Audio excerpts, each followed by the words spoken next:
Order, order. Welcome to the Public Accounts Committee on Monday, the 11th of March 2024. Today we're looking at the progress in implementing universal credit, which was of course established as a policy plan in 2010, the original plan for delivery by 2017.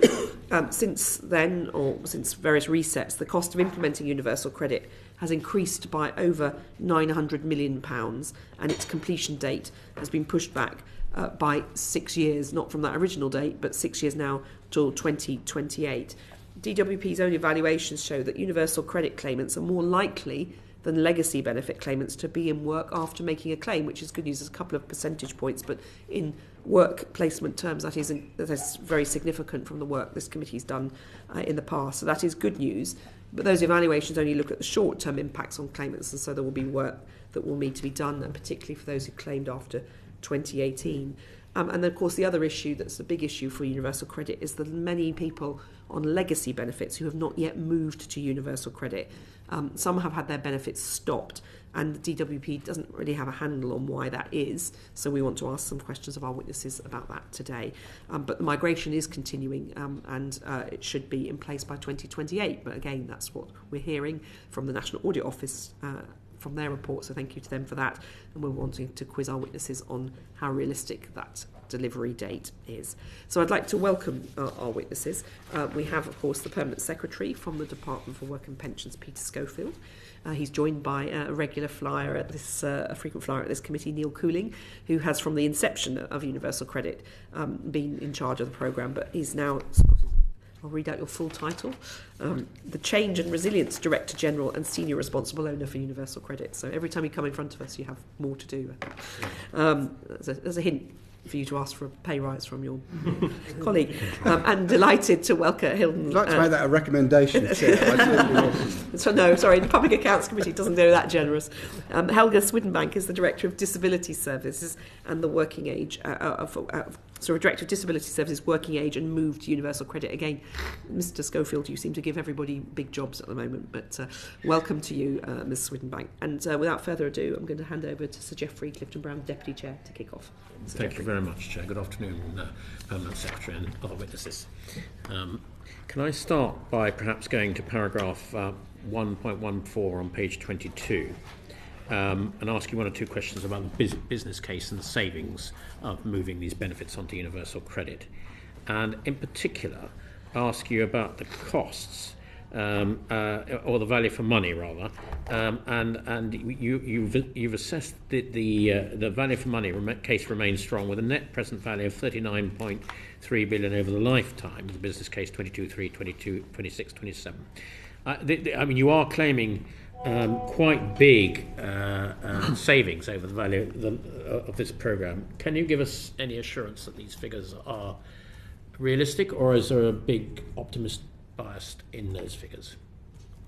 I'm glad to, Sir Geoffrey, and figure 6 is the figure that sort of sets out the basis of those numbers.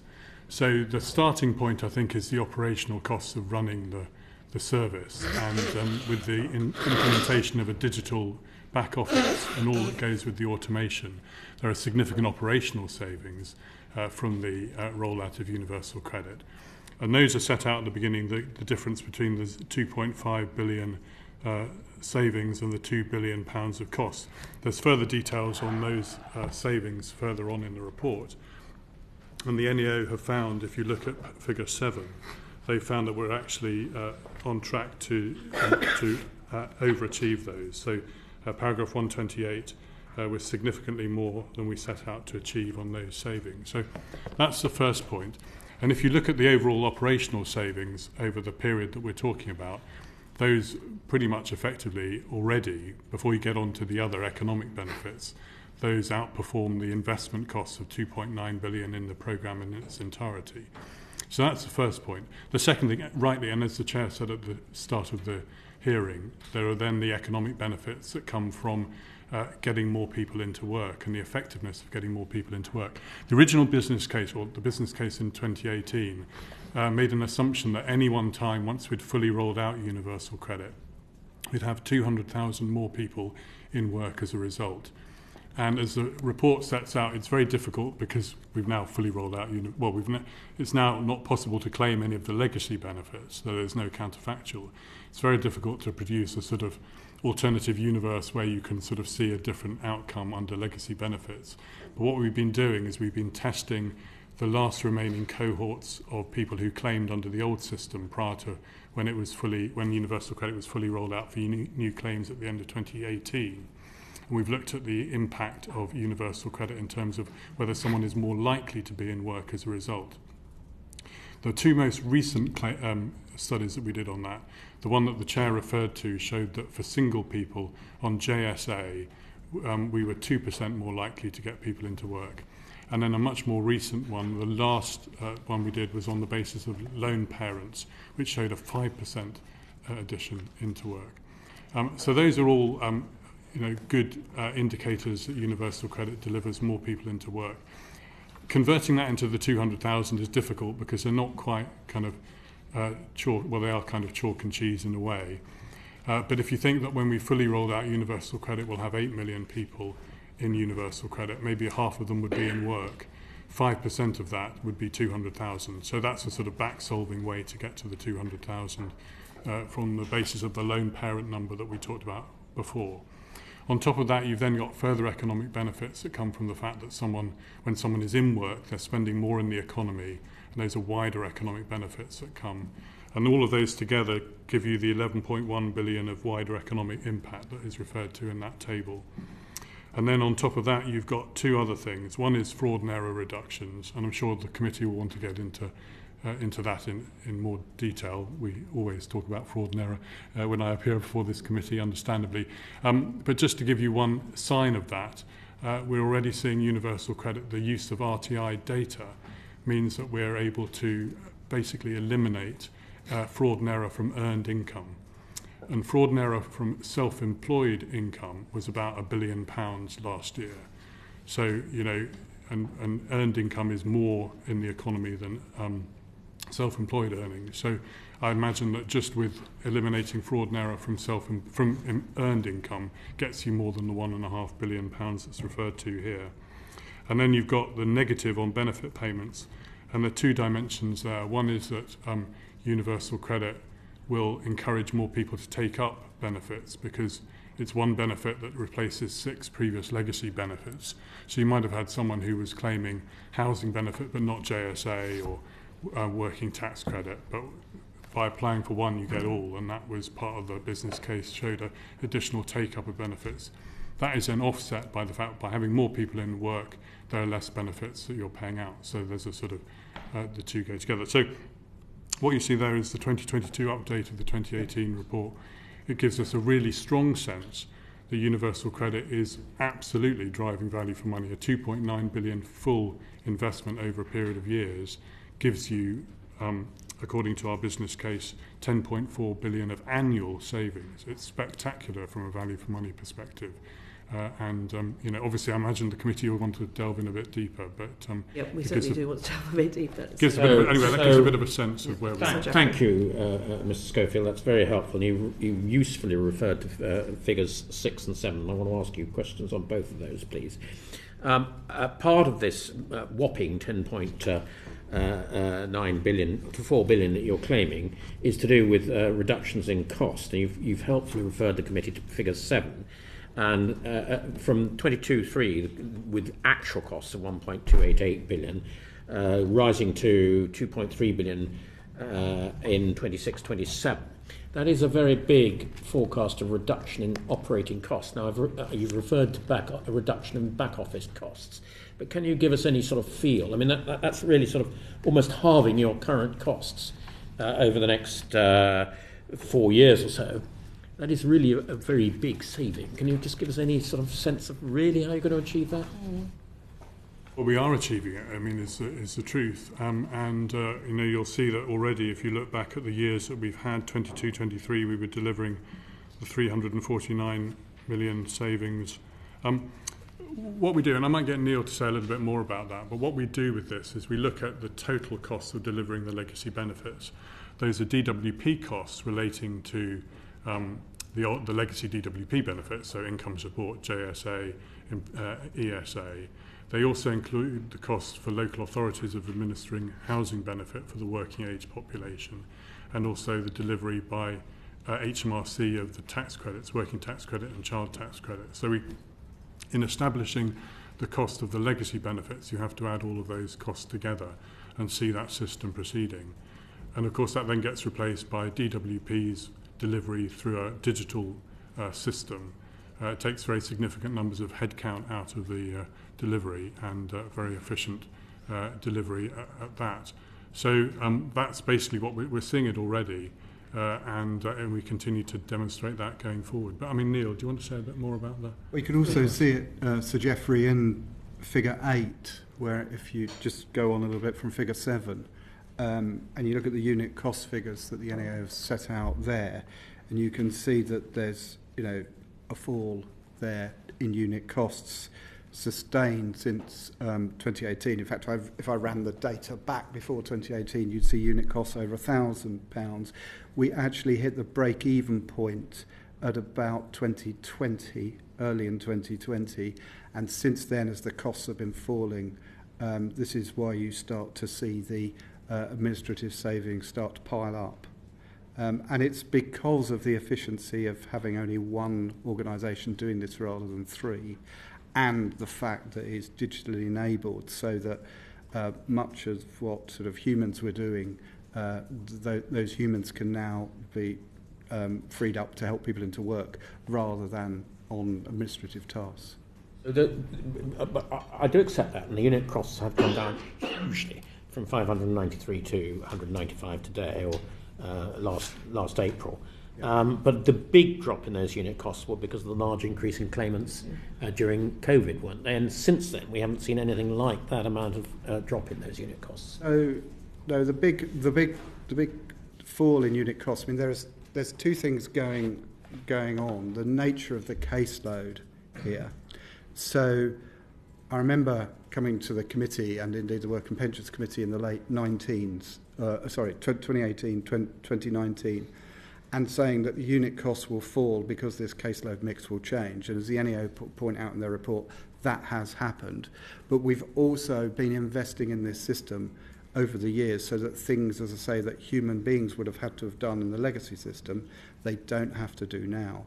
And that's what's driving these costs down.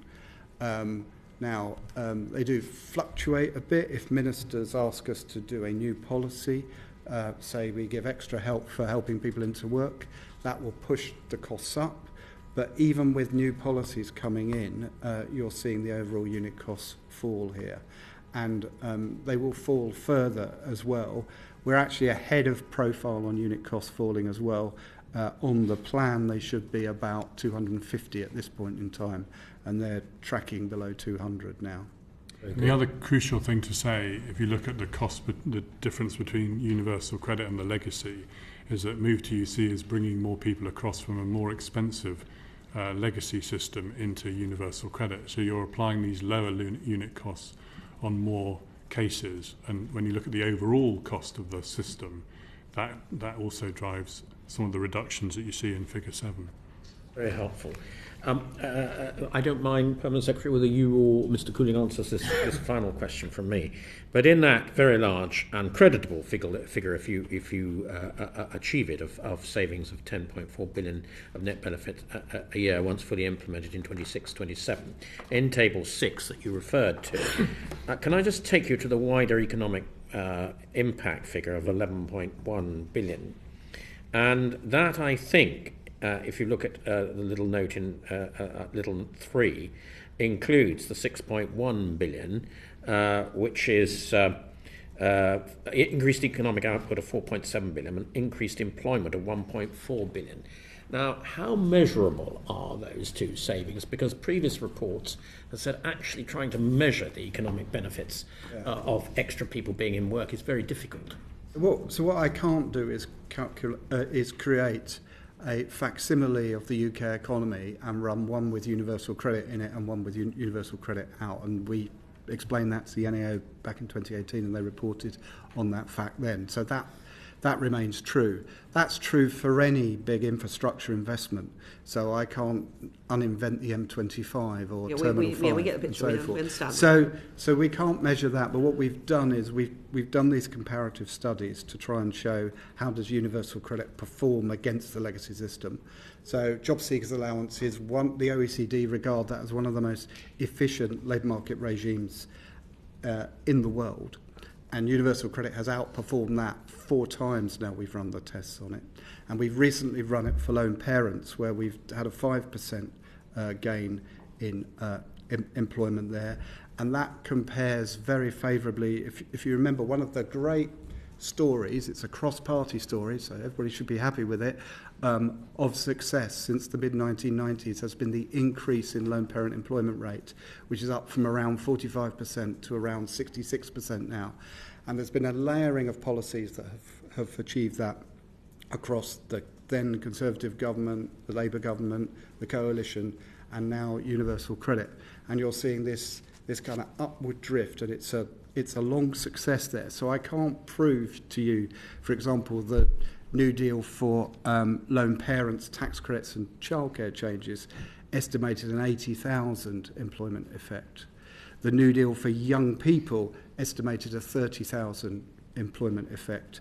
And working families tax credit was something like 25 to 59,000 employment effects. I can't isolate them from that, but I can show you the increase in the employment rate, and particularly the employment rate for lone parents, suggests that these policy interventions are working of the magnitude in the business case. And the final thing about the business case that I just want to get across to people is it's proving, and this is what Ian Duncan Smith was trying to do years and years ago, he was trying to prove the investment case. So is it worth putting money into benefits to drive outcomes? And what the business case proves, I think, is that it is worth doing that. So, I mean, there's quite a lot of estimates in there, and it's a very big figure that you're claiming. I mean, do you think there is an element of optimism bias in that in the economic wider economic? If anything, 11.1 billion is a big. If anything, there's pessimism bias in that figure, because I haven't adjusted the employment estimates for the big reduction in the taper from 63 to 55. And I haven't adjusted the employment effects for the big increases in the work allowances either. So if anything, I've biased against that. The truth is, if you get somebody into work, you get a double gain. You get reduced benefit expenditure and you get extra economic activity, and that's how the 6.1 billion here breaks down.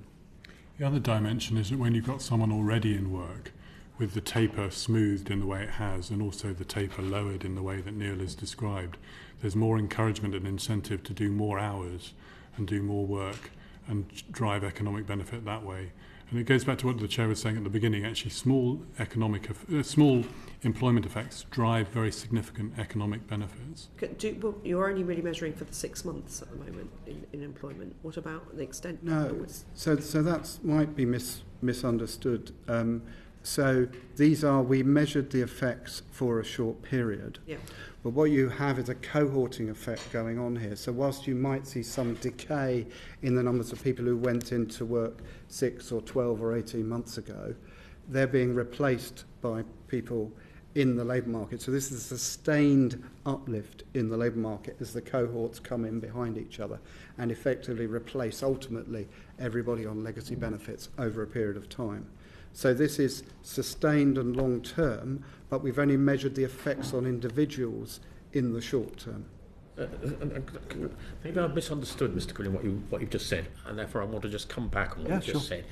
Surely the whole object of this exercise is to reduce the number of people who can work but who are currently claiming benefits. So you're not expecting to replace like with like. If anything, you want to reduce the number of people in benefits and increase the number of people in work, not just replace like for like. Yes, that's right. But over time, remember, the population, if you imagine the population was static for a second, it's obviously not, but if you imagine the population is static, somebody who's been on benefits for 10, 15, 20 years, okay, they have a likelihood of going into work on the legacy benefits of, say, 10. if the new benefit system, as we bring it in, universal credit, has a likelihood of 12, 2 percentage points different for unemployed people, then over time, as time runs on and people age, if they didn't leave the benefit system, they would leave ultimately into pensions. They are replaced by people with more likelihood of being into work. So you do get this compounding effect goes on, and this is why you can ultimately claim the employment effects from things like the New Deal for lone parents, or the New Deal for young people, or universal credit. They all have a positive effect here, and that's why over time you've seen the employment rate in the United Kingdom. It bobbles around, but the general trend has been up, and the employment rate for lone parents, I mean, it's a stunning piece of history that nobody hardly ever focuses on, but I think it's one of the most profound changes I've seen in my career.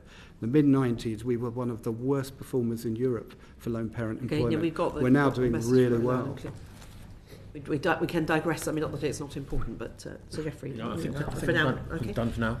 Sir Stephen Thank Timms. you I should very welcome much, Sir Stephen Betty. Timms, Chair of the DWP Select Committee, who's guesting with us today. Sir Stephen. Thank you very much for your welcome. Can I ask a couple of questions, first of all, about the history? I've been looking back on my well-thumbed copy of the Universal Credit White Mr. Paper. Couling and Sir Stephen are going to have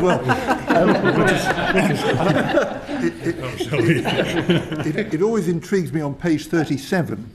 It refers to completing the transfer to Universal Credit by October 2017. But that wasn't what I was going to talk about. On page 51, it talks about a £2 billion cost of implementation. And it's sort of intriguing to me that in 2018, the department was still talking about a £2 billion cost, and we're now expecting it to be about £3 billion. But given the difficulties at the start of the project and the reset and so on, it seems quite surprising to me that the cost hadn't increased between 2010 and 2018. Yeah. So if you read that very carefully, which I assume you've done, Sir Stephen, it says in that spending review. Yes, it does, yeah. And when it was obvious that I wasn't running the programme then, I took over the programme in October 2014. And by the time that we took the programme over, and in fact one of the conditions I put on me accepting the appointment was that I could change the timetable, because the timetable wasn't feasible at that point. I don't know if it was ever feasible, but it wasn't feasible at that point. It was obvious I would be slowing expenditure. So when we looked in 2018 at the position, we thought then that we would ultimately be spending around £2 billion worth of investment. So there's slightly different figures we're comparing here. $2 billion in the spending review at the start of the project. You would have thought by the time you got to 2018 it was going to be rather more than that, given that there was a kind of abortive initial. So some of the costs that we assumed for 2016 are actually being paid now. So some of the costs then were, or being estimated, were, remember this was an estimate from 2010 to 2015 in the white paper. And then we would have needed more money for the second spending review after 2015 to complete the programme.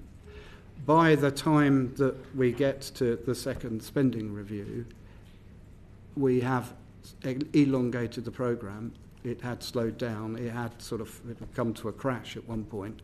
There's no great secret to that. And we had to effectively replan out of that situation.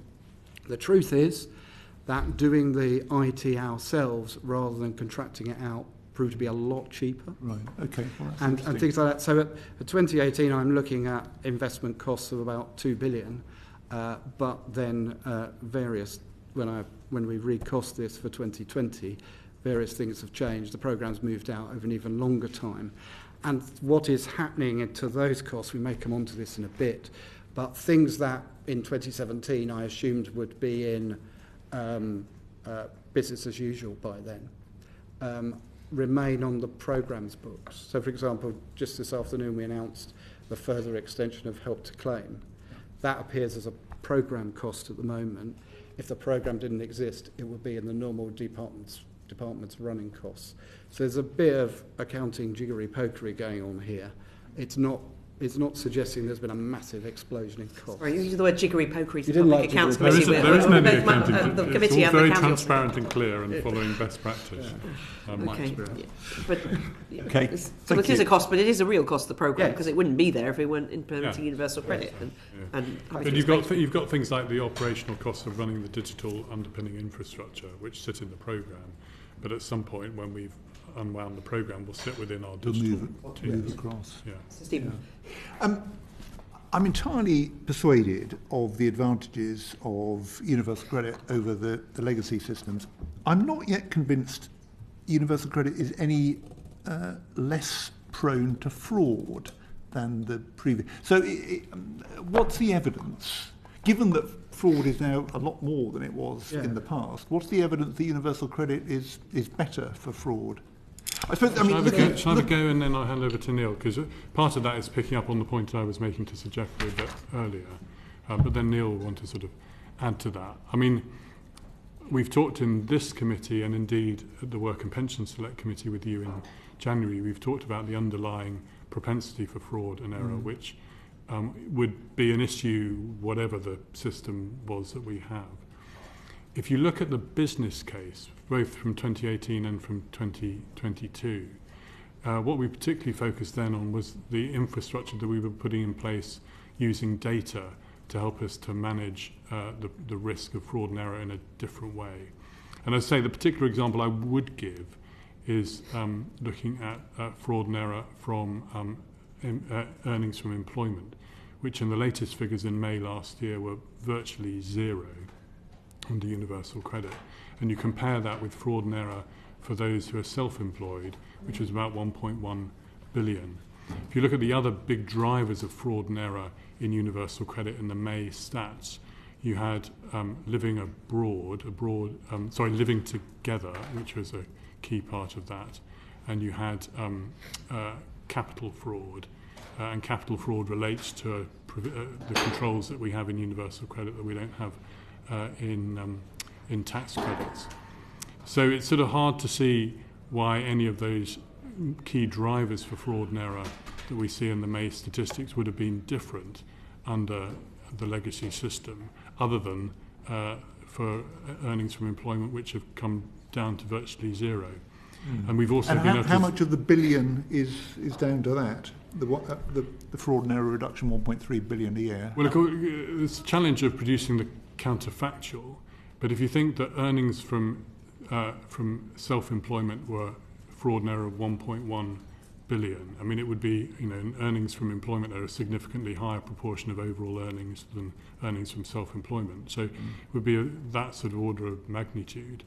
And then the other big thing that has gone to virtually zero is fraud from childcare, which we've designed out of the system with universal credit in the way that we pay it.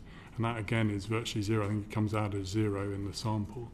And again, that would be, some tens of millions of pounds. I suppose, given the difficulty in establishing the counterfactual, and for reasons that you explained, I just wonder whether it's really valid to leave the 1.3 billion a year saving in Figure 6, because we just don't really know, do we, what it is? Well, I think, as I say, just taking self-employed, I mean, that is to get virtually zero. Sorry, to take earnings from employment, to get virtually zero fraud from that. I mean, is again a very, very significant reform, and I mean that would be worth hundreds of millions, if not at least £1 billion in its own right. How long do you think it will be before the targeted case reviews start to generate savings?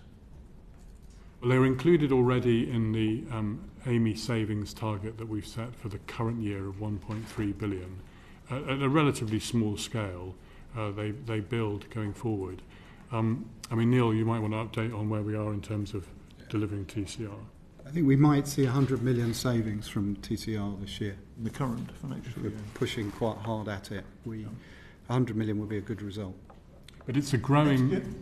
Well, I think the key thing, two things are crucial in targeted case review. The first is demonstrating at a relatively small scale that it works, and that we're getting AMI savings per hit above where we want to be. And the second thing is building the capacity.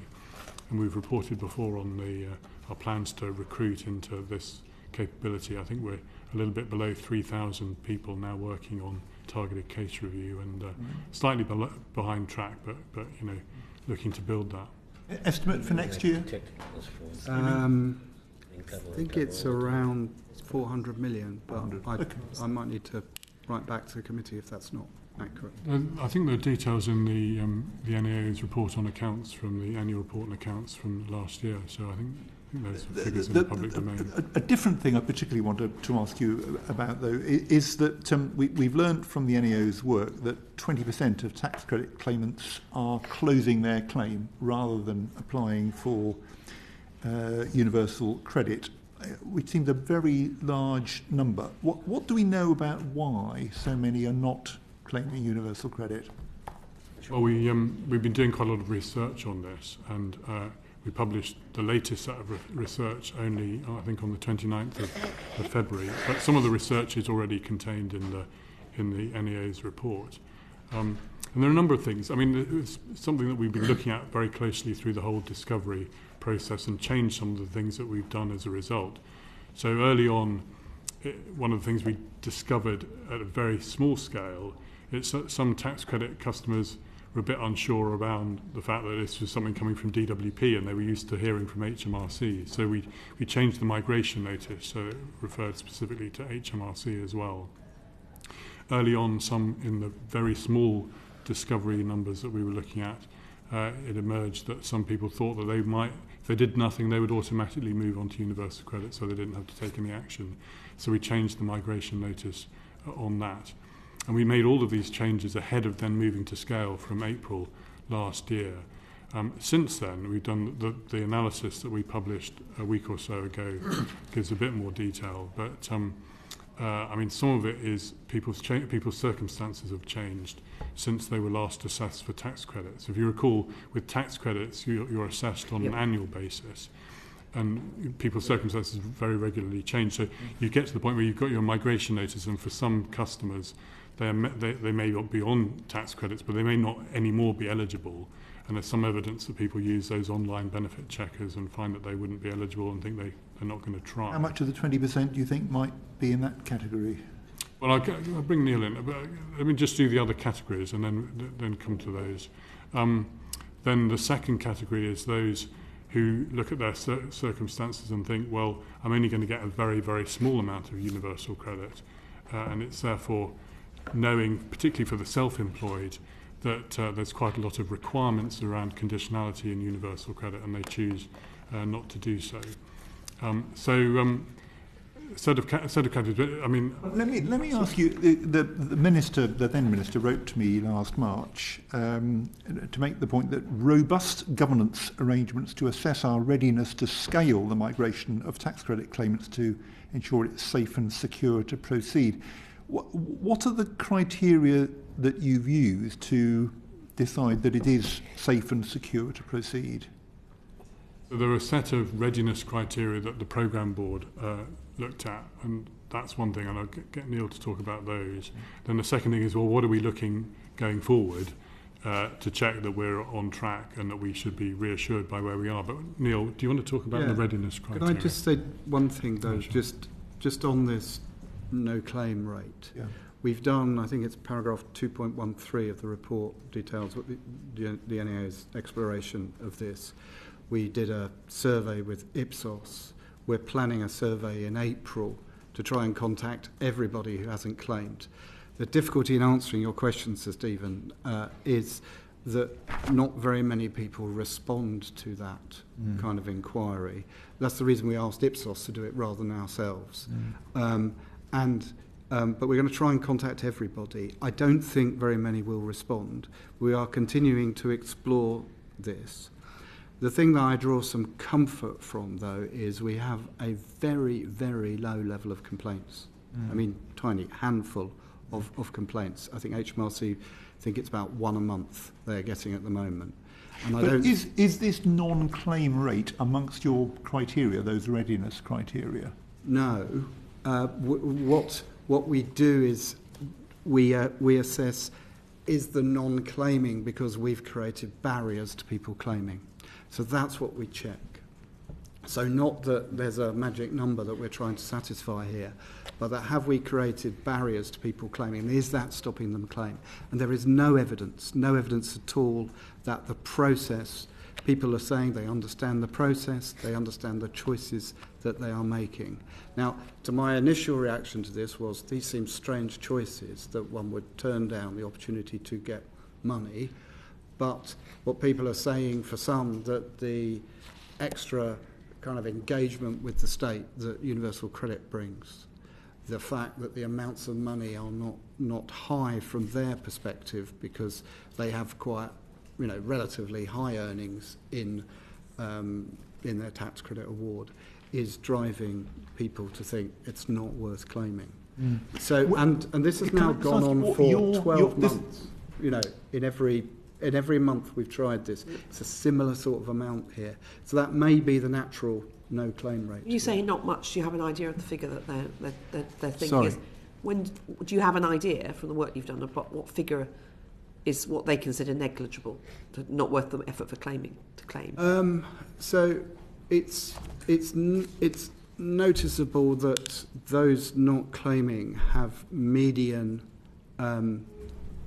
rates of entitlement of tax credit that are much lower than the ones who are claiming. Can you give us a figure or a range? But there's a range. So we've to a freedom of information request previously, we've said the median for people not claiming is 3,200 a year, and the median tax credit award is 7,500. So the 80% who are claiming tend to have higher tax credit awards, so they're porting over to universal credit. So, because that's a significant amount of money, nevertheless. But of course, what you don't know is whether they were still entitled on their next annual review, whether they'd still be entitled. That's the thing. Interesting enough, in the NA report, it says 80% of people who move across from tax credits bring a debt with them, which would include people who have been overpaid in the previous year, for whom they're going to recover that back because their circumstances have improved. And the volatility inside the tax credit load, just to remind the committee, at any renewal, only 51% of tax credit claims haven't changed. They're either two-thirds of the other 49% are overpaid and a third are underpaid. So you've got real oscillation. Which is one of the reasons that universal credit was. But there's a really important point I want to get across to the committee. The numbers that we looked at in the report, that 99.5% of them are people who've been on tax credits. And tax credits, often people are in work, they've got an alternative source of income. I'd be much, much more concerned about these sort of statistics when it comes to people moving across from the DWP legacy benefits, which I'm sure we'll come on to, but a very, very different view about those. The research that you're doing on this, when will that be finished? Is it starting in April, you said, I think? Yes. I don't know exactly when it will be finished, but if your next follow-up question is, will you be publishing it, then the answer is yes. You'll see I've published 3 sets of data now on Move to UC, and I think as part of building confidence, I think some of this committee said before that we should publish the information that we have. And what we do is we also take the findings to our stakeholders and talk with them about what we've found and what are they finding and Neil, are we missing something. Could you send us a list of those readiness criteria, just so that we know that you're the criteria? Reduce the scale. Oh yes, I mean there are 5 basic. Shall I just quickly do the 5 basic criteria? I think I probably ought to. Okay, well, tell us Well, just to save me on letter writing. We will like to save paper. So we look at end-to-end service maturity. We look at affordability. Can we and our partners afford to run the service? We look at the security of the system. We look at service stability. So is by doing Move to UC going to disrupt our ability to run new claims? And then we look at the legacy and people impacts. So are claimants able to cope? Do they understand what's being asked of them? Can they do that? How much support do they need? And you will see a difference, and we may talk about this when we move from the tax credit only cases into the DWP benefits. We're changing our approach there. In that last criteria, and this point about 20% not claiming presumably is one of the things you'll look at. I mean, is there a point at which you would say that no claim ratio is too high? If we were picking up complaints, so people were coming to their MP, for example, and saying, look at this, look, I've been left without support and so forth, I didn't understand what was going on. Things like that would lead us to be concerned. But the actual rate of not claiming, I mean, this, as I said, this could be the natural rate of not claiming for tax credit customers. I think when we did the discoveries for all benefit types, what we found there that people on the DWP benefits who have no other income, practically all claiming. I mean, in our second discovery, the rates for job seekers allowance was 100% claiming, and for income support was 99.99 something percent. So you're seeing very high rates of claiming there. So, this could be people making choices that, are not irrational not to claim. Okay. Can I just raise one final point, Chair? The advice agencies have said they're worried that some of the universal credits leaflets are misleading and prompt some people to apply for universal credit before they receive their official migration notice to make sure that their benefit isn't cut off. But if they do that, they then lose out on transitional protection as a result. Is that something that you're aware of and might be able to address?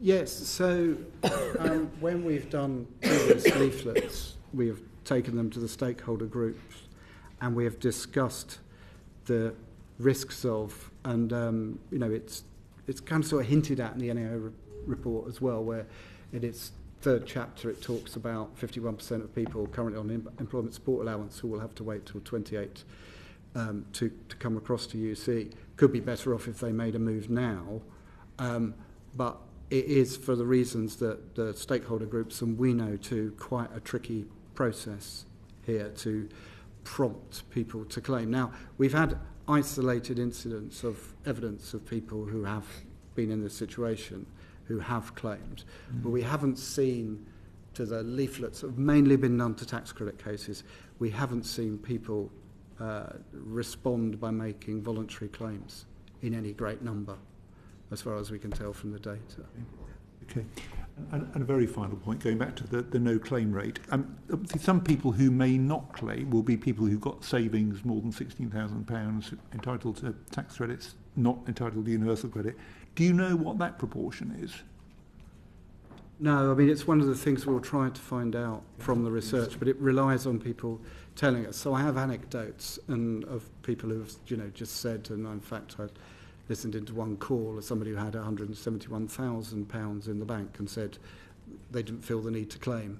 And, we still said to them, well, you could get a year's worth of universal credit here, but they didn't want to. But I haven't got anything that I could share with the committee or, point out. But the research should try and bring that out. What we do know is our estimates for the number of people with capital, and I've said this in the fraud discussions before with this committee, are that the Family Resources Survey underestimates the number of people with capital, and that's partly what's coming through in the fraud numbers as well. But so there may be more than we initially thought, people in receipt of capital, or people who have capital in tax credits. Of course, we don't know that because tax credits don't need to collect capital information, so we're only collecting it on a claiming, when people claim UC. Okay, before I move to Mr. Grant, Mr. Schofield, this money that you're saving, is it baked into your spending review for the current period? So our spending review runs to March next year. So the savings, so if we're talking about the operational savings, the DEL savings are baked in, as well as the other efficiency savings that our other transformation programs are driving through. But that takes us to March 2025. So any extra is a dividend to the department, which presumably will be baked into the next spending review, but at the moment there's no no additional benefit to you of achieving this savings target? No, you can imagine that the Treasury were looking for. They have a great deal of access. I see the Treasury Officer accounts grinning from ear to ear. The Treasury have access to our business case. There, they bake that in, and then we have a conversation. Just double checking, because that's a good way of incentivising. But on the other hand, as I say, the Treasury would be not doing their job properly. I think it would be a great way of incentivising.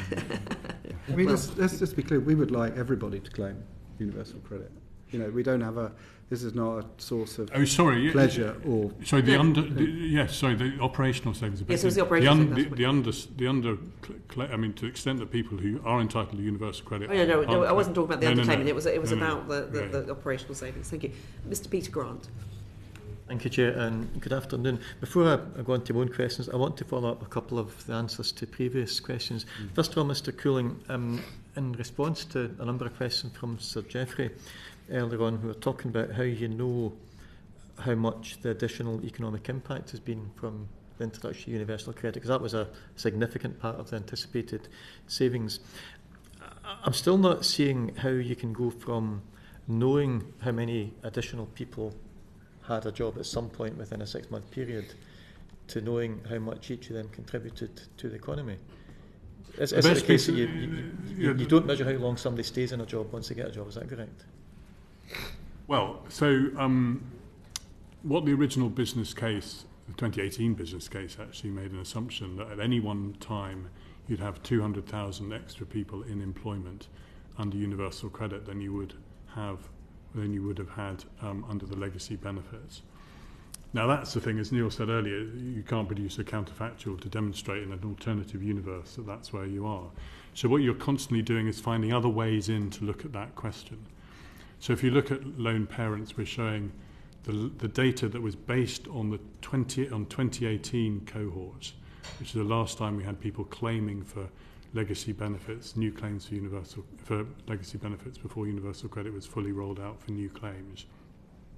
Lone parents, 5% more likely to be in work than those who were on legacy benefits. If you take that 5%, I mean, this is just to give you a bit of a sense of orders of magnitude. Take 5%, apply that, look at 8 million people who ultimately will be on universal credit, half of them in work, that's 4 million. 5% of that is 200,000.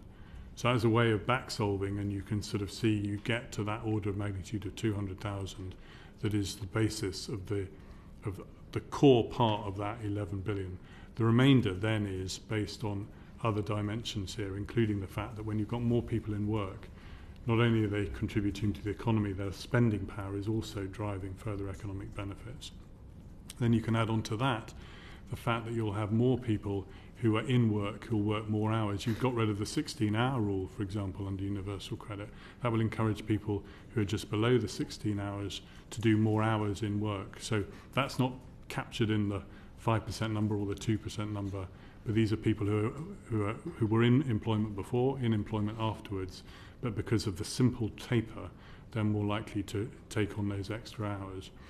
And these are all things that factor in. Do you have statistics, for example, to show how many of the single parents, for example, that you mentioned, how many of them end up with a secure job of 16 hours or more, for example? Well, the analysis we did just showed whether they were more likely to be in employment than so they before. Actually got jobs. Right, they could have a job for 1 hour a week on minimum wage. That would count as a job from your point of view. Is that what you're saying? Yeah. So in the study, and in fact in our first study, we looked at the levels of earnings that people had, as well as, and you can go on and look at this cohort, to safe cohort, to say what was the level of earnings they were getting, what hours. The UC business case actually has two things. It talks about people into work, and it also talks about an increase in hours in work as well. So both of those would bring economic benefits. And because if you step away from individuals and look at the economy as a whole, even if person A moves out of work 18 months later, they're being replaced every 6 months by more people into work than the legacy system would have produced. So your net gain in the economy is an increase in the number of people employed. So the business case doesn't say this is 200,000 people on this day who went into work and they forever stay in work. It's about the impact on the labour market. And you saw that recently in last week's budget, where there were 3 claims for labour market effects put forward by the government, validated by the OBR, where they said that the national insurance change would produce another 98,000 people into work. The childcare change is 60,000, and the changes to the child benefit high income charge 10,000. So these are pretty standard things to do. And I mentioned the new deals were all costed and organised on that basis as well. And the original 200,000 was based on analysis that had been done before, at looking at things where we'd simplified the tapers before, or where we'd smoothed the administration of the system and how that had played in. So it was all based on previous data from previous schemes in terms of what had been done. So these are, we believe as a department, these are robust. This is robust data, and that this is something. So can I interrupt you? When you talk about the data being robust, does that mean, for example, that where something indicated a range of possible impacts, have you gone for the mid-range one every time? Have you gone for the bottom one every time? Because I've seen some reports that suggest you've gone for the most optimistic impact every time in order to get to that £200,000 figure. Is that correct? No, I sort of answered that earlier. If anything, we've underplayed our 200,000 estimate. So that we'd go for the mid-range, but then things have happened that make labour market incentives stronger under universal credit. So in 2018, the taper rate was 63. Was it 63%? Or was it 65? It was 65 until 2018. Then in 2019, the work allowances were increased by 1,000. In 2021, the work allowances were increased by another 500, and then the taper rate dropped from 63 to 55%. Mr. Grant. Thank you. I think we do need to move on. Mr. Schofield, I know that Sir Stephen has already asked some of the questions about levels of fraud and your confidence in achieving the savings at some point. You've had to introduce an additional cost of £415 million for targeted case review work. Why couldn't that be included in the original estimates for the cost of the project when it's set up? Well, it's something that we introduced. We announced the targeted case review in, I'm trying to remember, was it December 2022? As part of our work to really drive out fraud and error, and in particular drive out the stock of fraudulent claims that had come into universal credit through the pandemic. So it was an initiative that we felt, very much in response to this committee and the Work and Pension Select Committee sort of challenging us on the levels of fraud and error. What more could we do? And we felt that this was a very important initiative that we could take to really stamp out the fraud that was already in the system. So we. Thank you. I guess it was. I guess when the business case was done, it was pre-pandemic. The world had changed very significantly. But the transparent thing is that these figures are included in the business case or in the costs that we're anticipating for universal credit. But the percentage fraud and overpayment record in universal credit was already way above the business case estimates before the pandemic was heard of. 2019 to 20, it was up to 9.4%. The business case is based on it coming down to around 6.5%.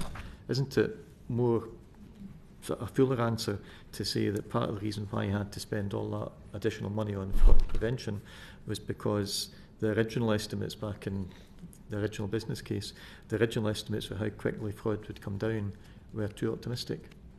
Well, it's the NAO report. COVID certainly made that worse, but the original estimates were never going to happen. Yeah, but the NAO report says at paragraph 1.22, and I quote, DWP's assessment before the COVID pandemic was that some of the expected impacts of UC on reducing fraud and error were being realised. And that's where we were then. So when I put together the first, the business case in 2018, I thought the situation on fraud and error, we were tracking in the right direction. We still have more work to do. COVID does, I'm afraid, bring in new fraud and error. And I think underlying that fraud and error, we've got this propensity problem, which we've spoken in the committee when we talk about fraud and error exclusively. going on, and I think some of that fraud and error is being masked by COVID, and we were on a generalised rise because that's what we've seen in other sectors of the economy. Fraud is up practically everywhere. But sorry, you said this to us before. I mean, yeah. I'm tempted to come in because we can't just say fraud and error is going up because it's just going up in society. I mean, you've got one of the best teams tackling fraud and error. Yeah. You and HMRC in across Whitehall, and we have private briefings about some of that work which we wouldn't want to play out in public. So you can't just say it's rising and your teams aren't able to keep up with that, because they are not, they do know what they're doing, and although not to the extent that we'd love to see it reduced to nothing, but they do foresee and stop serious fraud and error. So we do, and you'll know during COVID we thought we stopped about half of that increase of fraud that came in. We stopped about half of it, and that was down to the team's fast and rapid work there. What we're seeing, though, is a sea change in the propensity of people to commit fraud, and that is continuing and going on. And that, we are responding to that. In terms of Mr. Grant's question, he asks, why did we need additional investment to tackle some of that? I mean, more people are trying it on, so you've got to throw more at it to more people are trying it on. Yeah, I think that one of the biggest challenges we've got is where changes of circumstance happen in people's lives, and we rely on them to tell us. Yeah. And that's it. I mean, from I don't know how many years we've been discussing how you judge whether what someone's main residence, for instance, on there. So that's not necessarily a propensity for more fraud. It's actually because people's lives are more complex. And I think just be clear: are we talking about more people are trying it on, or are we talking about more complex lifestyles? I think it's clearly a combination of the two, although when we classify something as fraud, it's very much in the latter category. But just to give you a bit of a sense, I mean, the biggest drivers of fraud and error in universal credit, self-employed earnings, where we don't have the data feed. So from HMRC we have for earning income, that's 1.1 billion on its own. So we're relying on people to tell us accurately their earnings. Living together, where that's 1 billion. And that is where you'll have two people in a couple, and they then start living together, and they won't tell us that has happened in their relationship. And then capital is 0.9 billion, which is where we talked before about the need for additional powers to help us to get access to information around that. These key drivers, they rely on people to tell us things about their circumstances that we don't necessarily know. And although you can ask the question... But this idea is a propensity to more fraud. I mean, it's just actually sometimes ignorance, which isn't an excuse. But what are you doing proactively to make sure that people declare? Sorry. It's an absolutely fair challenge. And we said before, we've done more to communicate to customers the need, for example, to tell us about savings. And when we did quite a big comms about that, we saw the fraud and error for capital come down, and so that is definitely part of it. But I mean, the key thing we find is that so much fraud and error is due to changes of circumstance. So when someone makes a claim, they were accurate in what they said, but when something has changed, they haven't told us. And the targeted case review is the opportunity for us then to look at a snapshot, go in and look at those cases and say, the case isn't what you currently tell us to be, and it helps us to drive out the savings. So it's an important part of the armoury, but ultimately the way through is to have more data that enables us to prevent the fraud and error in the first place. And RTI is one element of that, and we've demonstrated, as in my answer to Sir Stephen, we've demonstrated that is really effective at driving out fraud and error for that particular cause. Okay. Mr. Grant, come back to you, and then when Mr. Grant's finished his line of questioning, we're going to take a short adjournment. Mr. Grant, back to you. Thanks, Chair. I want to look briefly at the decision that's taken in 2022 to delay the transfer of employment and support allowance claimants to universal credit. First of all, Mr. Schofield, just to confirm what the NEO have reported, that was something that was put forward by the DWP in response to a direct request from the Treasury to find a way of making extra savings on the benefits bill. Is that correct? Well, the report says, the circumstances in the autumn of 2022 were such that there was a need to find fiscal savings and there was an interest in what could be done from the benefits bill to help to contribute towards that. And the report sets out that a series of options were put forward, and the government chose this as an option for making the fiscal savings that were necessary. Okay, so when you say a series of options were put forward, the DWP put forward a number of options, and the Chancellor, through the Cabinet, made his decision. Is that what you're saying? It's not my practice to talk about how government decisions are made in this committee, but the government made a decision, and that was the decision that was made. Okay, thank you. From the figures quoted in the NEO report, we're looking at about 600,000 people who would have been about £130 a month on average better off if they transferred to universal credit. So they're losing what would have been that entitlement every month until 2020. Is that correct? I can see you now, Mr. Couling. Yeah, I mean, if you look at figure 14, you see the overall savings that come from the fact that some people who would have been better off on universal credit won't now be moved until later on in the decade. Okay, and that is then, sort of, in fact, more than balanced up by the fact that there will be people that, in the longer term, if they transfer over once the transitional support has run out, there will be people who, in the longer term, are worse off. Crunching through the numbers in paragraph 3.7, I make it there will be a longer term difference, a reduction in benefit payments of £366 million per year at the 22-23 estimates. Is that a figure that you would recognise? Well, no, the costs from delaying those claimants who would be worse off on universal credit. No, I'm sorry, I'm looking specifically at 3.7, where the NEO have separated out. It's not quite a 50-50 split. Some ESA claimants would get more if they transferred to universal credit. Some would get less.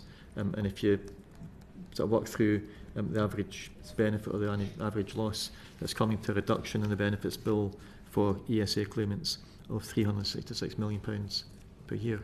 No, well, the numbers are figure 14, the savings. Yeah, so if you wanted to know what it's actually, I'm not talking about the impact of delaying the transition. I'm talking now about what will happen once these people have moved over and have run out of their transitional support. The transitional protection isn't time limited; that continues. It doesn't have a set time limit on it, but it does run out as inflation brings up. It does erode. Sorry, yes, it does erode. So in April 22, we reforecast the gainers and those who would need transitional protection. For ESA, it's going from memory, there were about 1.2 million then recipients in receipt of ESA, of which 600,000 would gain, about 100,000 would have no change, and 500,000 would need transitional protection. Now, by the time you get to these figures, of course, if it's at the end of ESA, as it were, as people age on ESA and they get to pension age, they will leave ESA. So, for example, if I had to move ESA claimants today, there'd be about 800,000 I'd need to move on to UC. By the time we get to 2028, that is now 600,000. So, I'm sorry, it is a bit kind of confusing to follow all these numbers around, but essentially, more people on ESA gain than have a lower notional entitlement, and the transitional protection bumps people up to what they were getting before. Okay. Mr. Couling, so we have a position here where about 600,000 people would be better off transferring voluntarily just now. Is there a way that somebody can get an absolutely certain estimate as to whether they'd be better off and then apply for universal credit? Or is it the same as it was for some other legacy benefits, where by the time they were far enough into the DWP, giving them a calculation, they were already committed to transferring whether they wanted to? Yeah, so there are three benefit calculators out there run by various groups that are accessible via gov.uk that allow people to do these calculations.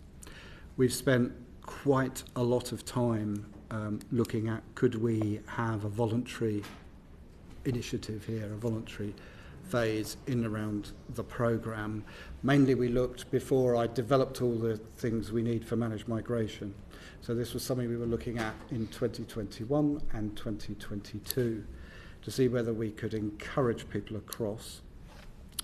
When you talk to people on ESA, which we did extensively, despite over 5 in 10 of them being better off if they make the move, when you ask them about their own views on this, the number comes back as 1 in 10. So their self-beliefs are, and you can understand this, that they've often had the rough end of life, people on ESA. They are pessimistic, and they don't believe that they would be in the gainer group. They all assume they'd be in the loser group because they've had some hard knocks in their lives. So we then went to the lobby groups and stakeholders. We laid out these figures and said, do you think there's any way you could help us move people across? But the stakeholder groups were very worried, as indeed we were, that once you initiate this, if you get this wrong, you'll be missing out on transitional protection. So we concluded that the best thing to do was to let people wait for the DWP to get to them and do the managed migration. And I think, if you asked me today, would I try and run a voluntary campaign now to get people onto UC? I would say no. If that's what ministers wanted, I would say wait for managed migration. Just bring managed migration, forward, as it were, from 2028, because that's the way I can ensure that everybody who's entitled to transitional protection gets transitional protection. Thank you, Mr. Thank you for that. Nearly done. Yep. Clearly, the estimate that you gave to Treasury as to how much you could save by delaying the transition depended on most of those 600,000 people not finding a way to transfer voluntarily, didn't it? Yeah, because of this 1 in 10 thing. I just think people are very nervous about universal credit. They've heard all the news, 5-10 years ago about it, all that bad publicity, and we know this. When we see, we'll come on maybe how people are moving, but they move at the end of the 3-month migration period and so forth. Sorry, Chair. I think we got the point, Mr. Grant. Yes. Okay, thank you. Are we going to take a very short adjournment? Order.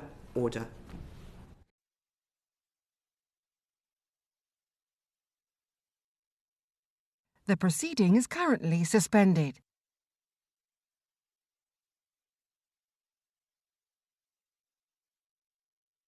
The proceeding is currently suspended.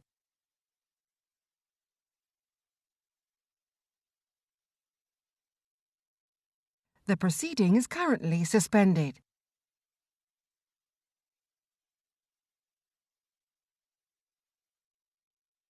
The proceeding is currently suspended.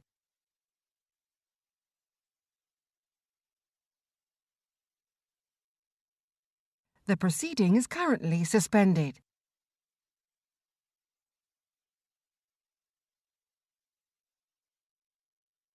The proceeding is currently suspended.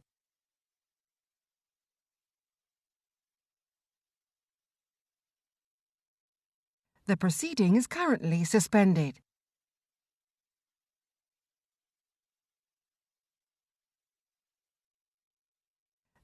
The proceeding is currently suspended.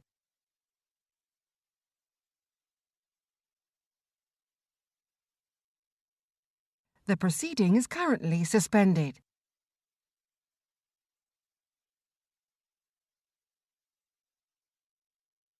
The proceeding is currently suspended.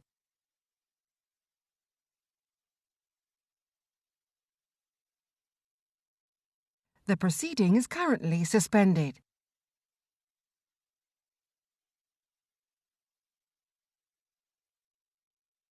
The proceeding is currently suspended.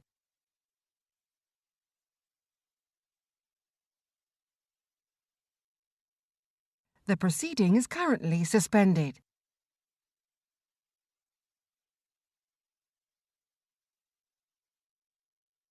The proceeding is currently suspended.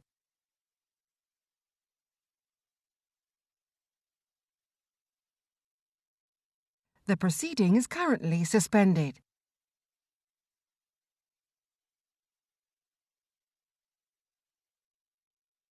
The proceeding is currently suspended.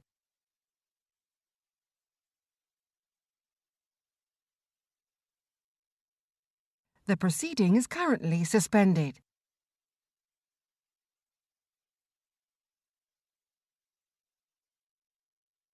The proceeding is currently suspended.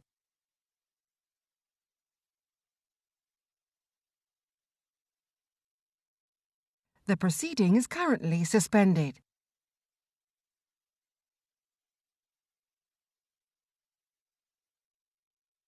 The proceeding is currently suspended.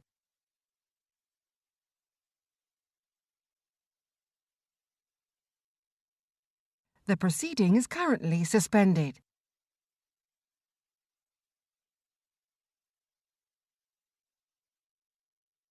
The proceeding is currently suspended.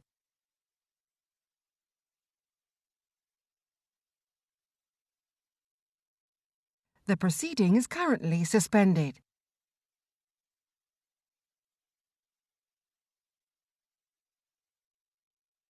The proceeding is currently suspended.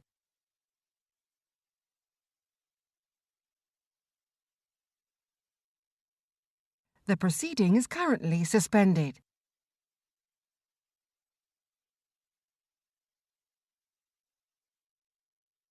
The proceeding is currently suspended.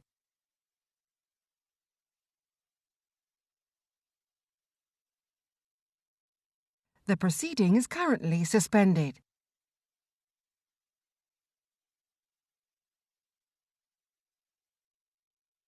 The proceeding is currently suspended. Order, order. Welcome back to the Public Accounts Committee on Monday, the 11th of March 2024, where we're talking to DWP senior officials about universal credit. And I want to turn now finally to Helga Swidenbank, who's been waiting patiently while her colleagues have been talking about this issue, to ask a bit about this issue about migrating households onto benefits. We've talked a lot about tax credit migration today, but from April, of course, there'll be the migration of other households. What assurance can you give us that you'll be ready to do that work from April next year? So I have taken over the responsibility for Move to UC from December last year, and since that time I've been struck by a number of things. So first of all, the motivation of my staff teams. I've had an opportunity to go out and about and do some visits, including more recently to our team in Stockport. Really motivated staff team, really keen to get to move into the other benefits. I've also been struck by how well operations and the programme are working together. And then the final thing that I've really been struck by is the quality of the evidence and the kind of the way that the programme is doing the kind of testing and learning and then rolling out and building an evidence base. So on that basis, I have a high level of confidence that we're ready for moving into those additional benefits. We also just give an example of that testing, and so you're basically. So the discovery work that I think we've talked about earlier, I think that's certainly that gives me a level of assurance that we've done some work with some of those non-TC benefits and really tested non-tax credit benefits and really kind of tried to understand what it is that customers want. We've worked closely with stakeholders, we've worked closely with and kind of the kind of other groups to really understand what those customers want and how we can meet those needs. We've also been piloting it, or are you going to go straight out? We've piloted through Discovery, so I think we've piloted about 3,000 people through Discovery. And what were the main lessons you learned from that? Very similar to what we've talked about earlier. So making sure we've got clear, concise communication, making sure that we've got that our customers understand what it is that we are asking them to do. And probably the big thing that we've learned, however, is how do we make sure that we are working with the kind of more vulnerable customers, because we absolutely understand that customer base is very different from the tax credit base. And so we have worked hard to develop an enhanced support package for some of for those customers to make sure that we really are working with them, understanding what they need, giving them extension should they need them, and so they do transition as smoothly as possible. Can you again talk us through, so if I came to you as a claimant nervous perhaps because of what Mr. Couling said, I'd heard bad headlines from a few years ago, thought that I might be losing benefits, it was all a bit confusing for me. What support would you put in place to make sure someone was comfortably going through that process? Yeah, so if having sent out a migration notice, if we don't hear from a customer at week 11 or 12, we will write them and let them... Okay, just week 11 or 12 of what's the... Post-migration, post-migration notice going out. We'll write to them to let them know that, as a reminder. And also we'll write to them and let them know that we will be phoning them to prompt any and ask them about any concerns they might have.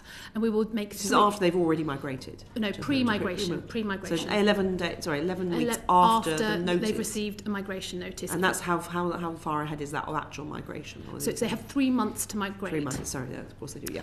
So they would already, so you've got, just to sort of come you've got 3 months to migrate. Yep. We'll have already, as we do with tax credits, had a reminder earlier on. The new thing is what we do at week 11. Yeah, so week 11, yeah. Week 11, we will write to them to let them know that we will be contacting them, and we will make 3 outbound calls to those customers. And if we don't get a response from those outbound calls, we'll write to them again to let them know that we will be arranging for a visiting officer to come and visit them to help support them through that process. What we found through discovery is that often people are prompted by that letter around the visiting officer to contact us to then start the migration process. But however, if we do need to support customers through a visiting officer. We have visiting officers available, and again we're recruiting additionally to make sure that we've got enough to be able to support that population. Okay, and are you? We've seen this new contract again for people supporting people. That's a telephone and online service. Are you using any third parties to support people and hold their hand? For instance, I mean, some people have language or cultural issues that might make it more challenging for someone general to help. So we've got a number of different channels. We've got a telephony channel. We have our obviously we've got job centres. So if we need to direct people into job centres, we can. And when we have a visiting officer cohort who will be able to go out and talk to people who need additional support. Okay, so you will have people in job centres able to support people as well. Yes. And this is on top of the help to claim with the citizens' advice. Yeah. Yes, because this is what we do internally within DWP. The citizens' advice money though is it's only online, isn't it? Yeah. So it's not face to face. We'll come to that I think more in a moment, because something when we were in our preparation we were interested to learn that. And so it seems like you've learned quite a lot since the testing in September. If you were to look back at how you've handled this, are there any things you think you'd have done differently? I mean, it's early days because you haven't done the migration yet, but do you think that you prepared in the right timeline and have got the time to deliver on the things that you've learnt during the discovery phase? I think we have. However, what I'm also aware of about this programme is that we are we're quite agile. Should we need to make adjustments based on customer feedback, based on surveys, I'm absolutely confident that we'll be able to make adjustments and to meet those gaps we might have missed. And what if somebody's that perhaps for various vulnerable reasons they don't claim at week 12? They don't answer their phone. Maybe it can be just simply a number they don't know. They're not in when they get a visit, or they don't answer the door. Will they actually just be cut off from benefits at that point? No. So when we come to make a decision around termination, we will make sure that we have looked at. My agents will review termination notices, review termination decisions to make sure that we've covered absolutely every base and we've considered everything prior to termination. Okay, and look back on the legacy system. Yeah. So we're checking for vulnerability. We're checking for have they got appointees? Have they got people who can speak for them? And we have the power to extend the migration notice as well as migration period as many times. You can extend it, because I was going to ask, so do you know what percentage of people you think will have a termination notice? Have you worked on that modelling at all, Ms. Swidenbank?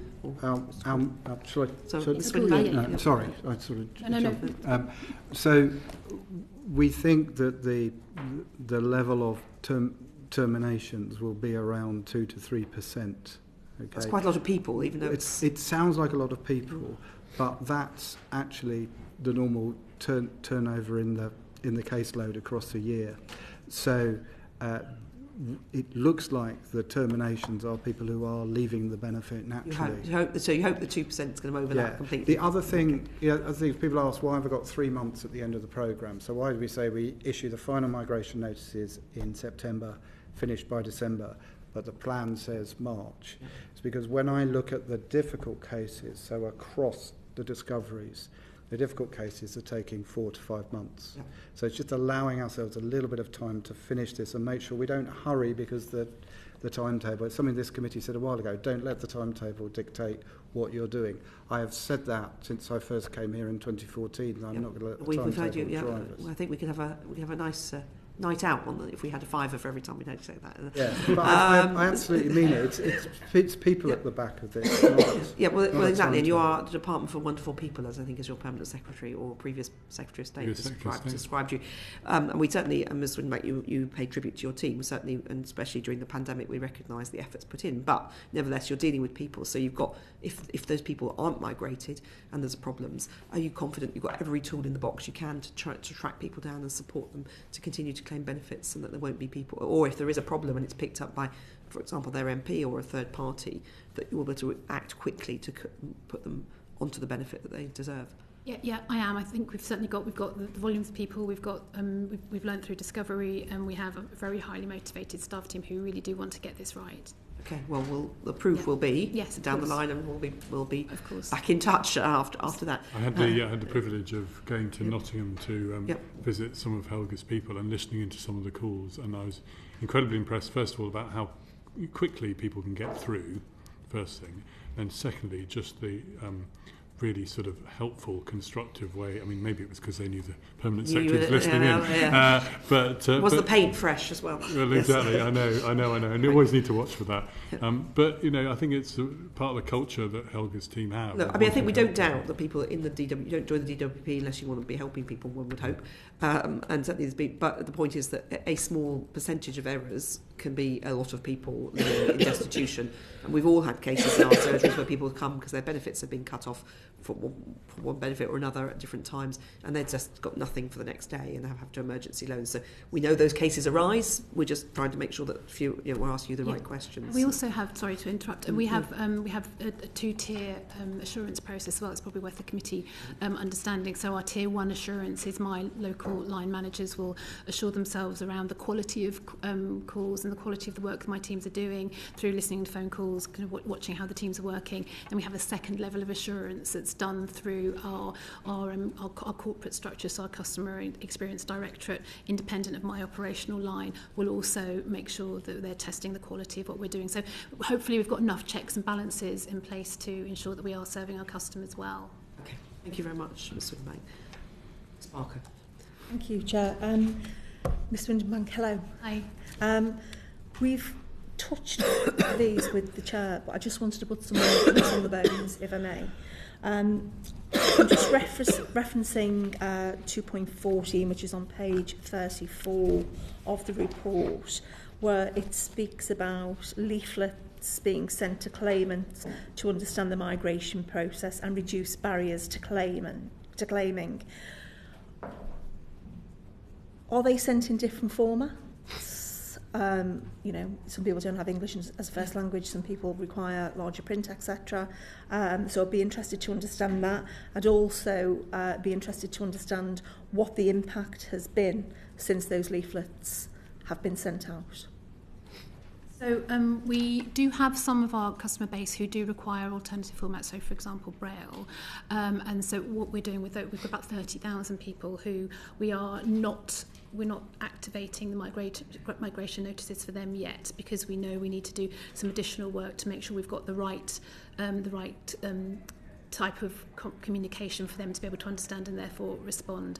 I'm not aware of the detail behind the other part of the question. Neil, is that something you're able to pick up on? Yeah, so so the leaflets were about awareness rather than being a call to action. It's back to, I can't remember if it was Sir Stephen's question or Mr. Grant's question to us about not triggering people too early. So the material is available in those formats, and as Helga said, we have deferred some claimants at the moment until we've developed processes and products for them to be able to use. Braille's the biggest example. Just on your point that you've said it was the leaflets are more about awareness than triggering the sort of application, for example. Yeah. But surely you must get to a period of time where that would go up if the leaflets had been adequate. Has there been any impact assessment done on that? Well, What we're trying to do is get people to respond to the migration notice. We don't want them to respond before they get the migration notice. So it's taken some quite tricky communications planning here to try and get that sort of balance right with people. And if you imagine this as a task of some very varied kind of customers here with very varied circumstances, we're effectively sifting our way through here, trying to pick out by type of cases why we started with tax credit only to start with, to test those processes and then see what we need to do on top of that as we get into the customer groups who have more support needs. That's seamless to my next question. It was almost as if... So, Mr. Cooling's been here very often. If we look at page 36 of the report, it says that you're reassured that the non-claim rate is not a cause for concern as it's received few complaints. And Mr. Cooling, you spoke before about, if there was an increase in claimants going to their MPs, for example. But actually 21% of tax credits actually didn't claim. Yeah. So they lost their benefit. So are you assured, really, or are you happy that the systems are right? Because I don't think it's enough to say that just because people are not complaining through your systems, that everything is rosy in the garden, to be honest. Yeah, so what have we done? So this sort of non-claim rate has been pretty consistent through the entire testing, the discovery process, and then as we've now been running it at volume. But we've been trying to make enhancements, trying to see, well, does this work? Does this produce a higher claim rate or not? But I think, across this period, you have seen a really rather rapid rise in earnings here, particularly at the lower end of the earnings distribution, as employers have had to compete for labour. Labour supply issues have been much talked about in politics beyond this committee. So there is a strong possibility that a chunk of this people are just because their earnings have gone up and they're no longer entitled and they're making that choice themselves. And then you're finding that there's two other sorts of things going on here. The self-employed, there's a much greater rigour because we mentioned fraud before, we are trying to bear down on self-employed fraud here. We're probably driving some of that away from us and people are deciding it's too much hassle to claim. And then the amounts that people are entitled to are quite low for some people, and they're probably making a decision, well, that's a lot of engagement with DWP in order to get a reasonably small amount of money. I am not going to bother. Now, we are not sitting back. As I said, we're doing further research here because I'd be really pleased if more people were claiming. But we're not, there's nothing in our research that suggests people are not claiming because they don't understand that we've built barriers to them claiming. It looks like they're making choices for themselves about what to claim and what not to claim. Your research doesn't include any contact, any follow-up contact, because it says that there's limited positive assurances that people are claiming benefits that they are actually entitled to, and no contact is made to ask why. Yes, well, I don't know how I would get positive assurance that people aren't claiming what they're entitled to if the claimants won't talk to us about why they aren't claiming, and that's our difficulty at the moment. As I said, we're going to try and contact all of the people who haven't claimed. Okay, I suspect only a very small number will come back to us and tell us why, but if they don't tell us, I don't know how I get positive assurance. It is a really difficult thing to do, and there's been lots of work done on take-up over many, many years, talking about how do you encourage that and get that. And the only successful take-up campaign I've seen is actually quite recently around pension credit, where the late Len Goodman seemed to do the trick. So I haven't got a Len Goodman equivalent for tax credits, unfortunately, but everything at the moment suggests people are making informed choices here, but we're going to do more work to try and find out. And I would just want to emphasise what Neil has said, because I've said to this committee before, it is as important to me that people who are not getting benefits are entitled to those benefits are getting them, as it is that we avoid giving benefits to people who aren't entitled to it and eliminate overpayment and fraud and error. So that's 31,500 people who so far have had their benefits terminated that we are going to try and ask, why didn't you claim, and what are the consequences of not claiming? And then working very closely with stakeholder groups who may have more ability to find out about cases than we do, just to see, but none of them have come forward with any cases where people have been missed out and haven't had those claims. So on top of that, and the fact that we've had very few complaints, we are assured, but we relentlessly keep looking to see whether we're missing anything. And when we conduct this research, we'll know maybe a bit more. And also, one other thing is worth bearing in mind, so that when your benefit is stopped, you then have a month to claim again, and you still get transitional protection, and we'll roll the claim back to the point where the claim stopped.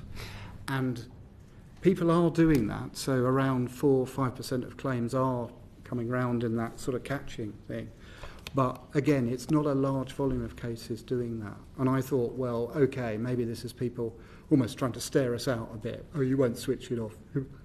But for tax credits, there's not a large number of people reclaiming after we've stopped them. Okay. If we stay with transitional protection, though, stakeholders have actually said that they have concerns with how it's working and have expressed concerns around a lack of transparency. So what work is actually being done? Because I know there's been workshops with stakeholders, for example, but what work is actually being done to help vulnerable people who may not go to one of the stakeholders that's obviously in the report? What's being done with the vulnerable people to understand the transitional arrangements? Yeah, so one of the you asked Helga about what some of the things we found in the first discovery. And one of the things we found in the first discovery is that claimants didn't understand transitional protection. It's a pretty simple concept, which is that you should get, if you move on to universal credit, at least what you got under the old system. Achieving that is quite a complex policy. We found that if we tried to explain that policy to claimants, they were just mystified. I have to say, in the briefing for this session, I tried to explain it to my permanent secretary, and he obviously got it brilliantly. But no, it is a very complex thing in particular cases. And in fact, the stakeholders asked us, could we produce a guide on all the complex cases, and we worked with them to do that. We are trying to turn that now into a form that more sort of non-welfare advice experts could understand, but it is a complex area. We have automated a lot of this so that calculations are done on the system by a tested algorithm that calculates people's entitlement, but it relies on the right information coming into the system, which is the point that the welfare rights and stakeholders are making to the National Audit Office. And we continue to work with them to help make sure that we put the right inputs into the system. But it is quite a hard area to do, because if I put all the rules about transitional protection out there with your notice of award, you'd be reading it for weeks and probably no greater understanding after that. So what we do is, in your award, we say what the amount for transitional protection is, so what's gone into your calculation. And that if you're not then happy, you can ask us about it, or you can go to Welfare Rights and get some advice there. They aren't picking up lots of cases where it's wrong. Where they are picking up cases where it's wrong on the inputting, so the wrong amount has been told to us. So that's the thing we're looking at, and we're trying to make sure that the automated data feeds we get from the legacy systems give us the right amount. But it is a very complex calculation intended to try and achieve this measure of natural justice, that you don't go in the system, new system. A couple of points up, Chair, in closing. So in terms of, obviously, you are effectively signposting individuals to welfare rights if they don't understand, etc. welfare and rights organisations, CAB, etc., have all had their own challenges in terms of their own cuts, etc. And now the Help to Claim service was originally for 3 years, and that had telephone, online and face-to-face.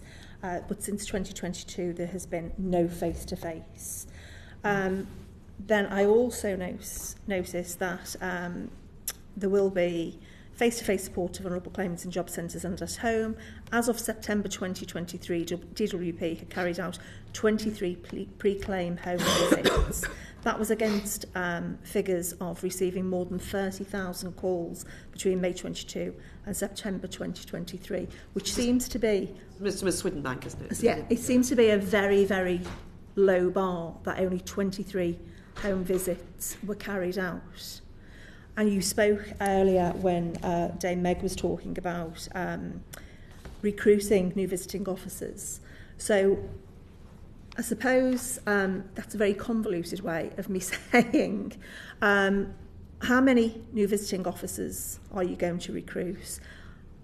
Is there any impact assessment being carried out about signposting to organisations who themselves are facing cuts? And is there any impact assessment being done on the taking away of the face-to-face contact in the Help to Claim service run by those welfare rights organisations?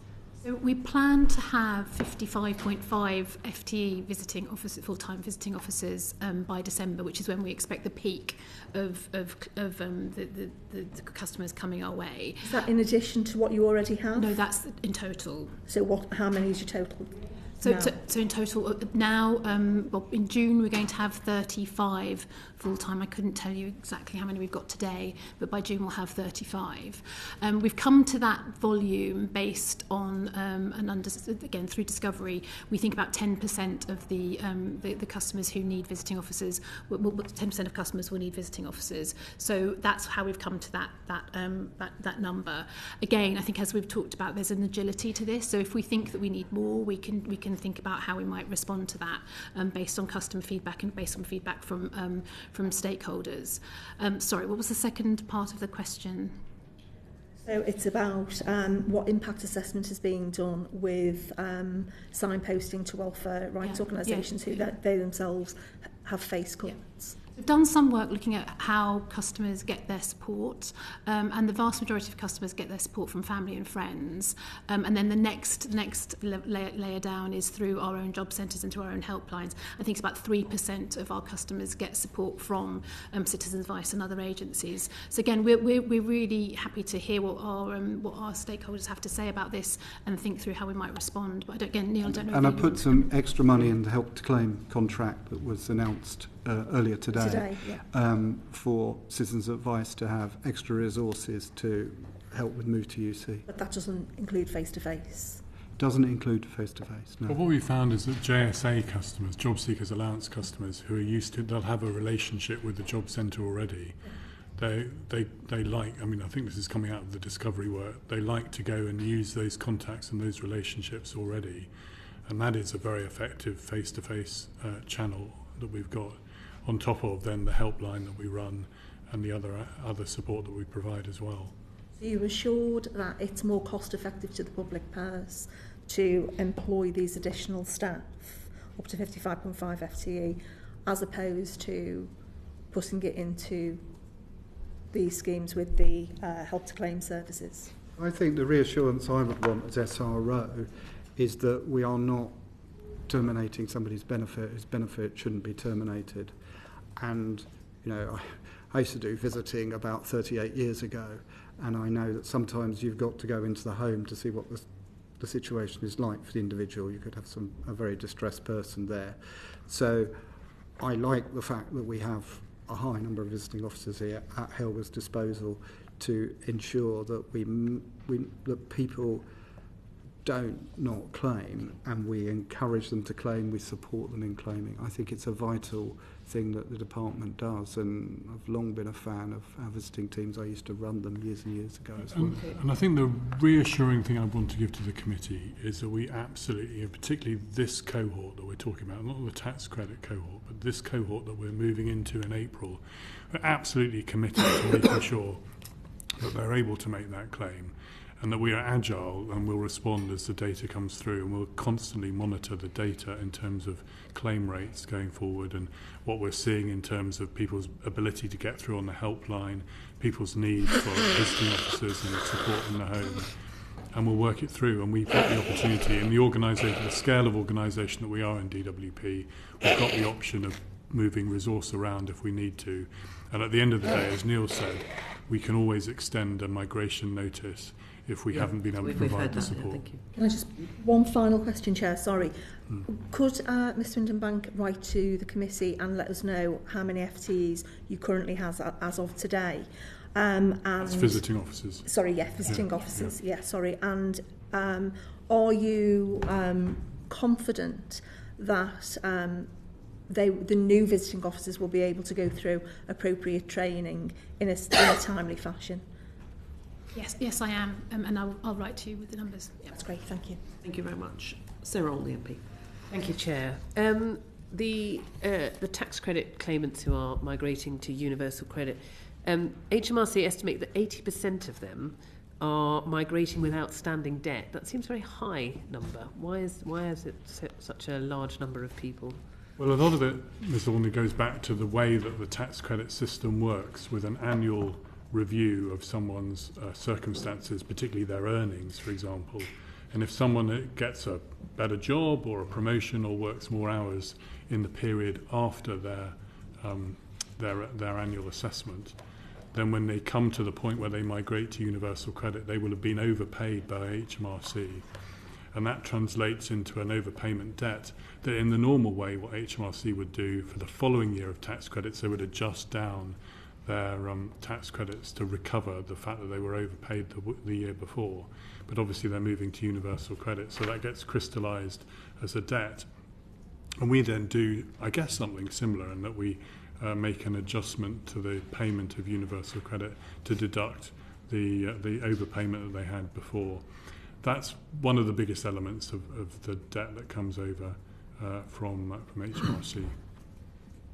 One of the previous reports from the Public Accounts Committee back in 2018, a recommendation was made about the amount of universal credit payment that could be reclaimed as a debt repayment. As a percentage of... As a percentage. It was 40% at the time, it's now 25%. But it was, as part of that recommendation, it was revealed that the DWP has no real way of assessing financial hardship. So in some cases, of course, even a 25% reclaiming is not going to be appropriate because that will literally lead people to destitution. What are the DWP doing now to assess hardship to see whether it's appropriate to be recovering debt? Obviously, everyone's circumstances are different, and what we do is we have support available through our debt management teams, and I, from time to time, listen into those calls because I'm keen to kind of understand the nature of the support that we provide. And those teams are trained to be able to talk to customers about their circumstances, and people often phone because they are unable, or they've looked at the debt repayment, the nature of the deduction that we're making from their benefits, not just universal credit, but maybe particularly universal credit, and they're saying that doesn't leave them enough to live on over the coming period. So our teams then, in the light of that, will adjust down and put in place what's called a kind of repayment plan that would be below the kind of the sort of standard amount that we would recover, to give people longer to pay, and then we review that over 2 years. And something like 13%, I think the number is in the report, I think about 360,000 customers are on a repayment arrangement. And as I say, I listen in to make sure that we are treating our customers fairly, and we do. I mean, by and large, if someone phones up and says I can't manage, and they have make a reasonable case and explain why, then our people will adjust downwards the repayment. And is everybody who is transferring to universal credit with outstanding debts, who may be facing the clawing back, are they all given the details of the debt support helpline?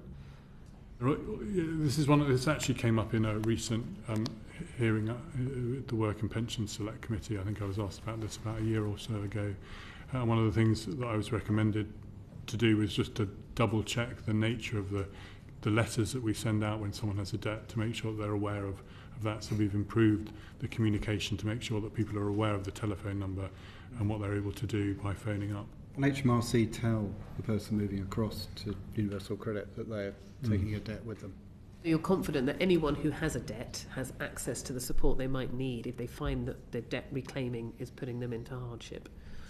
Yes, and I would want to use this opportunity again to publicise that if you're a customer of Universal Credit and you have a debt that is leaving you in hardship through the deductions, please do phone that number, phone our debt management teams, and they will be very happy to listen to the situation and make adjustments accordingly as appropriate.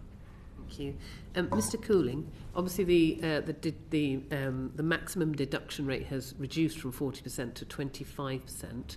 What is the basis for setting the deduction rate at 25%? It's a choice made by Parliament in the end about the level of recovery. So it's all statutory run. In fact, before in Work and Pensions Select Committees, I've been asked, why don't you do what other organisations do, which to do income assessments to decide how much debt is repaid. But we run a statutory approach for the social security system, so it's set out by Parliament the maximum levels of a recovery, and then repayment plans under that where that proves to be too onerous for the claimant. So it's because we follow a statutory system. When we got feedback, when we set it at 40%, we looked at the repayment rates across all of the legacy benefits, and that was a 40% repayment rate in the legacy benefits. So we set for the new universal credit system at the same level. By about 2018, there was lots of debate about that. This committee met and made a recommendation to this effect. Ministers listened to this and dropped the repayment rates first to 30% and subsequently to 25%. And we are still lobbied about that figure. It is set out in legislation, so we'd need to change in legislation before we could do anything. Is it secondary legislation, presumably? Secondary legislation, yeah. Ms. Olney. Do you, are you tracking the number of claimants who have had their debt repayments suspended? In terms of they're not currently making repayments on their debt. Are you seeing that figure changing? I'm not sure we're seeing it changing. I mean, obviously, if there is a short-term need for a customer to have that, then that's something that our debt teams would look at. But I mean, what we tend to find is our customers want to be rid of the debt as soon as they can. So it is a balance, and our teams are very skilled to talk through with the customer, to talk about, what can they afford, and rather having, they want to make progress, but obviously they've got to manage their existing budgetary commitments. So it's a fine balance, but our teams are well trained to be able to help the customer work that through. Thank you very much. Mr. Peter Grantham, please. Thank you, Chair. Can I come back to the question about tax credit claimants who don't continue their claim when they've been transferred to universal credit? We're talking about quite a lot of people. The original estimates, or the original assumption was 3% of them wouldn't transfer. We're now looking at about 26%. No. Could I just come in on that original assumption, because I did ask the NAO to put this in the report, but they chose not to. It's their report, so that's fine. I'm not complaining about that. But I made an assumption in 2010. The chair knows this. I was running the policy for universal credit back then. I wasn't the SRO. And the only evidence I had was for DWP benefits, and it was for the move from incapacity benefit for ESA, and that was about 3%. As I explained to the chair, that's the kind of natural turnover rate. It wasn't that people weren't claiming. I had no evidence on which to base tax credits assessment. And at the time, the public finances were under challenge and so forth. It was the first set of emergency budgets and the like.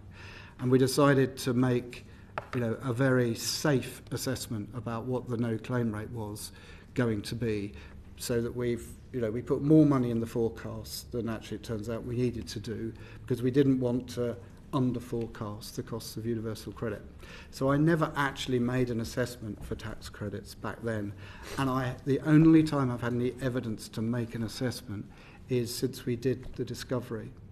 And at the discovery, as the report correctly records, we've decided to change our assessment for tax credit only cases at 26%, and I think it's 4% for all the other benefits, which include tax credits with housing benefit and the like in there.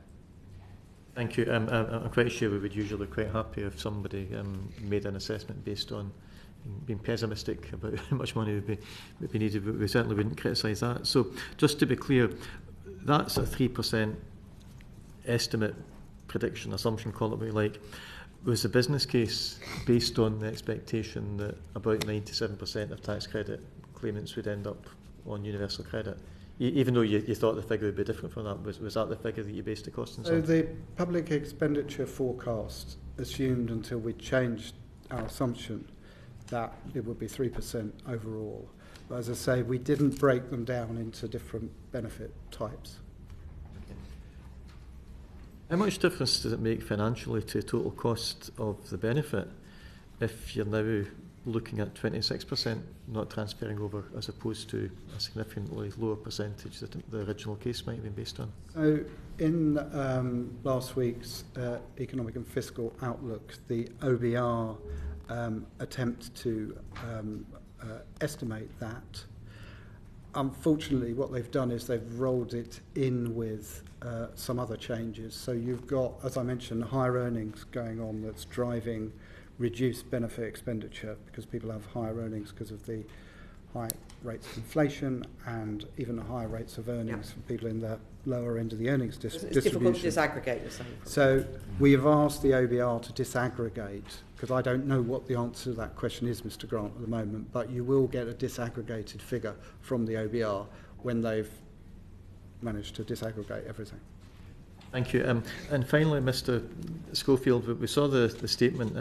It's wonderful how there's always a statement of some kind from DWP the day that you're due to appear before the Public Accounts Committee about the award of a further 2-year contract to Citizens Advice and Citizens Advice Scotland for the help to claim service. Are you able to write to us with details of the annual cost of that service since it was introduced? Because certainly the numbers that are announced suggest that it's quite significantly less per year than it has been in previous years. If you don't know the numbers, it doesn't matter. But I mean, I'm looking at, for example, numbers. They're not the numbers in the report, or is there a different set of numbers? Well, you've got the most recent announcement, haven't you? So that's 38 million, but over 2 years. Yeah. Just for clarification, the £38 million that's been announced today, is that over the 2 years of the contract? That's why I think we need you just to write to us rather than get into the two, unless you can readily answer that. Right. That's for the 2 years from April 24 to March. And that's there's no bleed over from previous years, so that's 38 million for 2 years. Yes. Yeah, because when the announcement was made of the funding for 2022-23, for example, the figure quoted is 21.3 million for a single year. We're now looking at 19 million per year, and that's after a couple of years inflation on top of that. So in real terms, the amount of money that's being offered is maybe 15-20% below what it was 2 years ago. Yeah, as Neil said, he's put a little bit extra in as part of the announcement today, but you just got to look at this in terms of the totality of support, and this is something. Really, I think we weren't going in. We've had a lot on the totality of support. I think it was really just about those figures. So yes, if we can just make sure between us we get them nailed down. Okay. It's lower because you've got the maturation of universal credit going on, so you've got actually fewer. You get to a point where you'll have fewer new claims presented. You're saying it's per head. It's not such a well. Perhaps if we can discuss what we lay out in writing. We just want to get the figures nailed down because if you picked up, we pick up a lot of the issues when there's problems with advice. So it's just we are at the sharp end, and so we see that very very clearly, as Ms. Barker highlighted. Can I thank you very much indeed for your time. The transcript of this session will be available on the website uncorrected in the next couple of days. Given that we've only got a couple of weeks till our Easter recess, the report will be likely to be published after that Easter recess at some point after the 15th of April. But can I thank you very much indeed. Order.